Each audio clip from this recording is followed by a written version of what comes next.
भी नहीं है, पीने के लिए साफ पानी की व्यवस्था भी सरकार नहीं करा पाई, खाने के लिए अच्छा भोजन, पहनने के लिए अच्छे कपड़े की व्यवस्था भी सब लोगों के लिए नहीं हुई। जो सुख सुविधाएं अमीर, ताकतवर, पूंजीपति लोगों के जानवर ले रहे हैं, वो सुविधाएं भी सब लोगों को नहीं मिल रही। अमीरों के कुत्ते तो गाड़ियों में घूम रहे हैं, बढ़िया भोजन मिलता है उन्हें, बीमार होने पे बढ़िया दवाई मिलती है, सर्दी आने पे बढ़िया हीटर लगता है उनके लिए, गर्मी आने पे एसी की सुविधा होती है। आप अगर अपने घर में परेशान रहो, बेबस लाचार रहो, तो भी आपको कोई नहीं पूछता। आप भूखे प्यासे रहो तो भी आपको कोई नहीं पूछता। आपका बच्चा बीमार हो, इलाज के लिए आप तमाम अस्पताल चक्कर काटते फिरो, आपकी जेब में पैसा नहीं होगा तो इलाज कमी कारण जान चली जाए, कोई पूछेगा नहीं।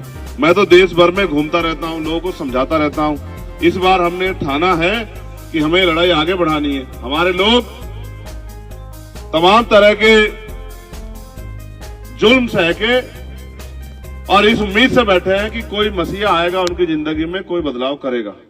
मैं आपको स्पष्ट बता दूं, जो डॉक्टर बाबा साहब अम्बेडकर को मानने वाले हैं, जो राष्ट्रपिता ज्योतिबा फूले जी को मानने वाले हैं, जो साहू जी को मानने वाले हैं, जो संत राम बी प्रजापति जी को मानने वाले हैं, जो महामना रामसु वर्मा, मान्यवर दीना भाना वाल्मीकि और मान्यवर काशीराम साहब को मानने वाले हैं, मैं उन सबको ये कहना चाहता हूं कि भारत में लोकतंत्र है और लोकतंत्र में राजनीतिक ताकत जब तक आपकी नहीं बनेगी, आपकी जिंदगी में कोई परिवर्तन नहीं। जिनके पास राजकाज होता है वही लोग आगे बढ़ते हैं, उन्हीं को जमीन मिलती है, उन्हीं के बच्चे रोजगार करते हैं, उन्हीं को नौकरी मिलती है, उन्हीं के उद्योग धंधे होते हैं, उन्हीं के पास साधन सुविधाएं होती है, उन्हीं के घर मकान अच्छे होते हैं, उनके लिए अच्छी सड़क होती है, उनको महंगाई बेरोजगारी से परेशानी नहीं उठानी पड़ती। और जिनके पास राजकाज नहीं होता, उनके पढ़े लिखे बच्चे भी बेरोजगार घूमते हैं। तो इस देश में जो भारतीय जनता पार्टी की सरकार है, वो चाहती है कि इस देश के संविधान को खत्म करके वो दोबारा से वो व्यवस्था लागू कर दे जो आजादी से पहले थी।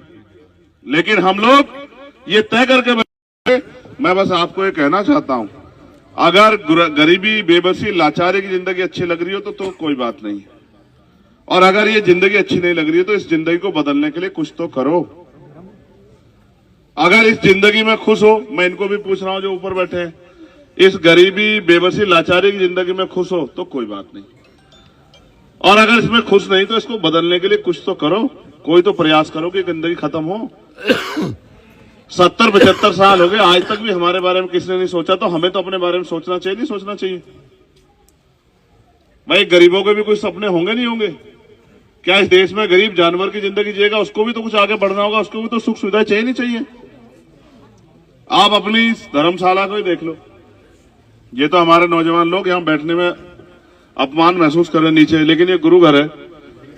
यहाँ तो अगर इस मिट्टी को जब हमने गुरु घर मान लिया इसको, तो इसकी तो मिट्टी भी कण कण हमारे लिए बहुत महत्वपूर्ण है। अगर हमें जमीन पर बैठने का मौका मिल जाए तो कोई बात नहीं, ठीक है? तो मैं आपसे कह रहा हूं, इसको अपनी धर्मशाला को देखो, जैसे अधूरी है ऐसे हमारा जीवन अधूरा है। जब तक आप मन में नहीं ठानोगे कि भाई हमें धर्मशाला को पक्की करनी है और इसके लिए साधन संसाधन नहीं जुटाओगे, जिन जिन चीजों की जरूरत है उनको तैयार नहीं करोगे, उनको इकट्ठा नहीं करोगे, तो बताओ धर्मशाला कैसे बनेगी? बताओ, नहीं बनेगी ना। जब तक आप लोग तय नहीं करोगे, कोई दूसरे गांव का व्यक्ति आके बनवाएगा कि इसको भाई तुम्हारी धर्मशाला नहीं बनेगी, बना लो, ठीक है? तो इसलिए जब तक आप अपनी